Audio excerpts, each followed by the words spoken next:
Joan, thank you all for being here. It's always great to be working with Joan Wallace Benjamin, because when we work with Joan and the Home for Little Wanderers, we know we're making a difference in people's lives on a daily basis. And I've worked with Joan for a lot of years, and really proud to be here today. And thank you for that introduction of the work we're doing in the city. But it's not me; it's my team. It's D&D, it's Parks, it's Public Health, it's all under City Councilor Presley and Senator Sonia Chan Diaz. It's a team. You don't do these things. The governor's office comes in and helps us out. That's how these things happen in government today. Try to do it alone, you can't do it. But it takes all of us to create a village. And that's what we're doing here today.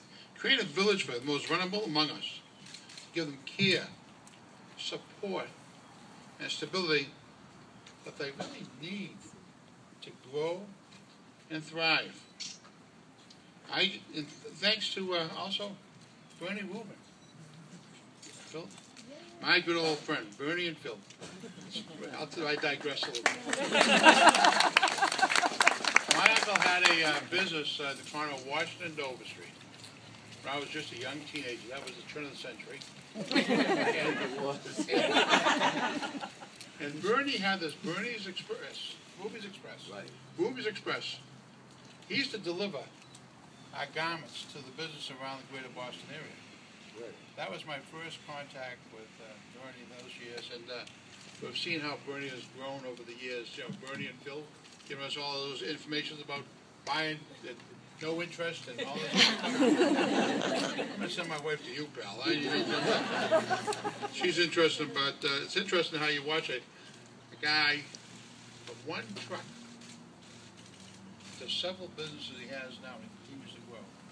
The other thing about that is it's about Phil and his children also, all working together.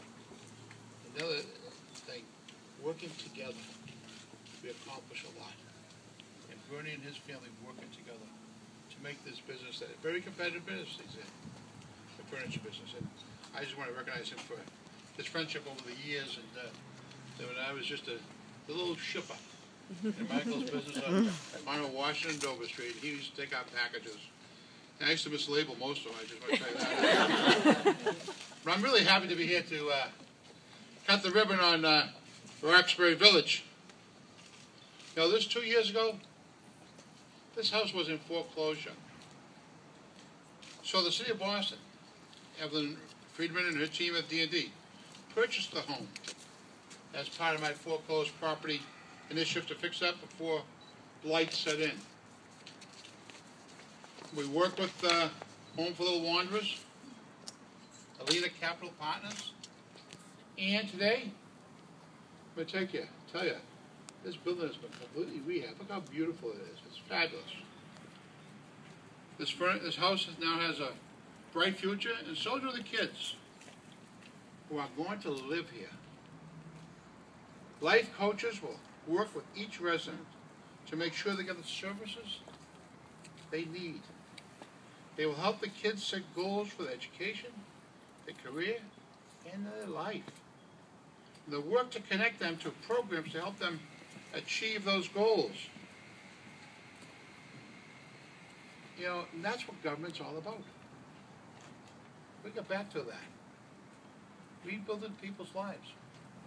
Somehow government got astray and doesn't understand. What about helping people have a better life? And that's what Roxbury Village is doing. So Joan and your team, thank you. Boy, you did. Thank the state helping us out. The city, all of us. I'm proud of the investment the city has made in it. It's a unique program, the Roxbury Village, that will provide housing, but also services. You know, just give that person a place to live. It doesn't work. You have to also have the services to help some of the city's most vulnerable residents.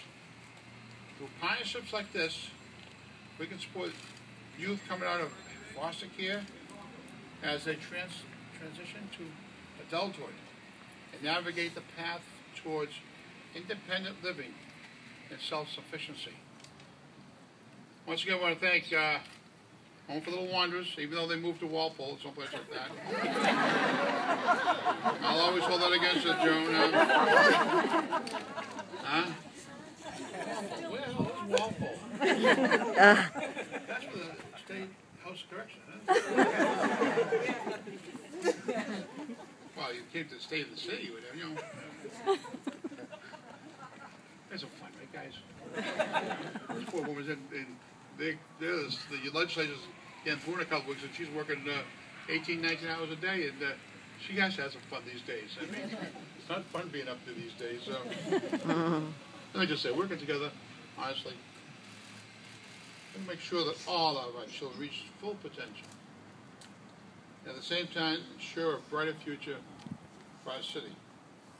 And to all of you, and thank you all for being here for support. Thank Diane Patrick for being here especially, and Joan and her team, and all of us. Because all of us here understand this is government at its best, working together to rebuild people's lives. But for the grace of God, a lot of us will be in the same situation. Thank you very much.